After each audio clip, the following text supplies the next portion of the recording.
What's going on, you guys? Coaster here, just talking about the game. In short, that sucked. Obviously, the result is what it is.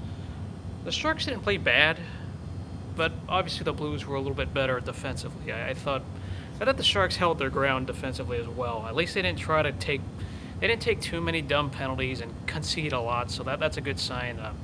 This was a very defensive-minded game. They were trying to feel each other out per se. This is how a game one usually is. You don't try to give out your cards in game one. Just unfortunate there was that one defensive lapse by Brent Burns. That was the difference maker in the second. Brent Burns had that one giveaway. He didn't try to block the shot. That's the one liability with him. But of course he's made up for it offensively. We know what he can do on the other end. They played pretty well for the most part in the second period. They didn't put one in the net. There were chances, especially Joe Pavelski did a good job creating chances. The third period, it was the same. There were chances, but they were pretty minimal. The power play wasn't very good, but they got the penalty kill right. Unfortunately, Brian Elliott stood well. He stood tall. The defense really helped him out a lot. David Backes made a couple big plays on defense for them. Yeah, it sucks. There were definitely some chances in the third that the Sharks just couldn't bury, but it's not the end of the world. It sucks. It is what it is.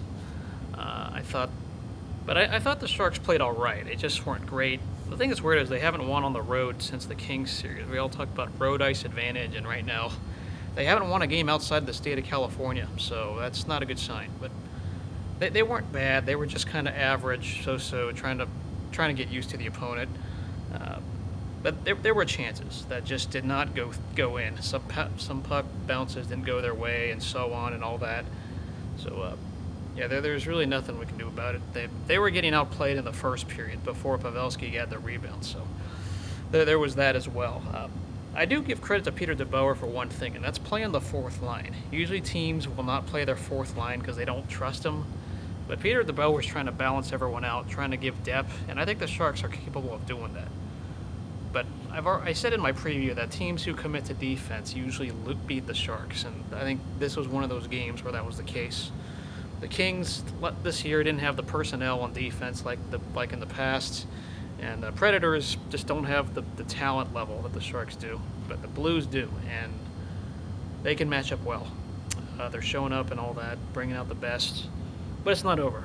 We'll just, you got to fight to live, and you got to just move on to the next game, and it is what it is. That whistle sucked. That's the one thing I will say. Refs definitely, Sharks had to fight the referees with that one whistle that was early, but what can you do about it? You can't moan about it now. It's already a loss. Nothing's going to change about it. So it is what it is. Let me know what y'all thought about this game.